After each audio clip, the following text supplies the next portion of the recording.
সিদ্ধিরগঞ্জ থানাধীন মিজমিজি বাতানপাড়া এলাকায় একটি চাঞ্চল্যকর হত্যাকাণ্ড সংঘটিত হয়। উক্ত হত্যাকাণ্ডে ডিসিস্ট সাদিয়া 23 এর বড় ভাই রিয়াজ মোল্লা বাদী হয়ে সিদ্ধিরগঞ্জ থানার মামলা নং 25 তারিখ 15/7/26 ধারা 302/34 দণ্ডবিধি দায়ের করেন। উক্ত মামলাটি আমাদের পিবিআই শিডিউলভুক্ত হওয়ায় গত 16/7/26 তারিখে আমরা অধিগ্রহণ করে এসআই রিয়াজউদ্দিন রনিকে তদন্তকারী কর্মকর্তা নিয়োগ করি। তদন্তকারী কর্মকর্তা 16/7/26 তারিখেই মামলার এজাহারে বর্ণিত 1 নম্বর আসামি ইব্রাহিম মিয়াকে গ্রেপ্তার করে আদালতে সোপর্দ করে। উক্ত আসামি থেকে প্রাপ্ত তথ্য পদ্ধতি বিশ্লেষণ এবং ঘটনার স্থল থেকে প্রাপ্ত সিসি ফুটেজে দেখা যায় ডিসিস্ট সাদিয়া 23 এর ভাড়াটিয়া বাসায় একজন ক্যাব পরিহিত ব্যক্তি আসা যাওয়া করে, প্রায়ই আসা যাওয়া করতো, এমনকি সেই দিনও আসা যাওয়া করেছে।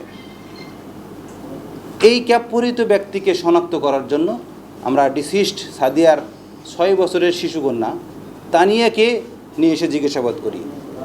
তানিয়াকে সিসি ফুটেজ দেখানোর পর বলে যে এই ব্যক্তি আরিয়ান চাচ্চু বলে জানায়। তৎক্ষণিক আমার তদন্তকারী কর্মকর্তা সাদিয়ার ব্যবহৃত একটি টিকটক আইডি থেকে ছবি ওই বাচ্চাটিকে দেখালে বলে এটাই তো আমার সেই আরিয়ান চাচ্চু, যে আমাদের বাসায় প্রায়ই আসা যাওয়া করে, এমনকি রাতেও থাকে। ঘটনাটি আমার তদন্তকারী কর্মকর্তা গভীরভাবে নিয়ে পর্যালোচনা করে ওই টিকটক আইডির ছবি, প্রাপ্ত এনআইডি এবং ওই যে ফুটেজ থেকে প্রাপ্ত ক্যাব পরিহিত ব্যক্তিটিকে এক জায়গায় করে মিলিয়ে দেখা যায় এটাই সেই মোহাম্মদ রাজ্জাক ওরফে আরিয়ান 25। এরপরই তথ্য প্রযুক্তির সহযোগিতায় আমরা গত 21/7/26 তারিখে ঢাকার কেরানীগঞ্জ থানার জিঞ্জিরা এলাকা থেকে ওই ক্যাব পরিহিত আরিয়ানকে গ্রেপ্তার করতে সক্ষম হই।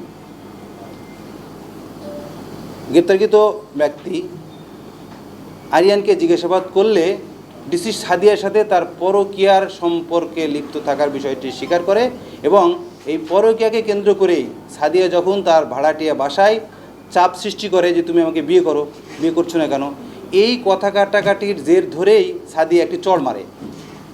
এই চড় মারার পরে তাদের ধস্তাধস্তিটা বেড়ে যায়। এক পর্যায়ে এই আসামি আরিয়ান সাদিয়াকে গলা চেপে শ্বাসরোধ করে তার মৃত্যু ঘটায় এবং সাদিয়ার ব্যবহৃত মোবাইল ফোন এবং কিছু আসবাবপত্র নিয়ে আত্মগোপনে চলে যায়।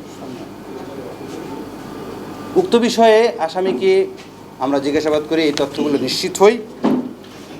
আরিয়ানকে জিজ্ঞাসাবাদ করলে প্রেমিকা ডিসিস্ট সাদিয়া 23কে হত্যাকাণ্ডের কথা স্বীকার করে গত 22/7/25 তারিখে ফৌজদারি কার্যবিধি 164 ধারা মোতাবেক বিজ্ঞ আদালতে তার দোষ স্বীকারোক্তিমূলক জবানবন্দি প্রদান করে। উক্ত বিষয়ে আরও তথ্য পাওয়ার জন্য মূল রহস্য উদ্ঘাটন এবং অন্য কোনো আসামি থাকলে গ্রেপ্তারের পরবর্তী তদন্ত কার্যক্রম অব্যাহত আছে।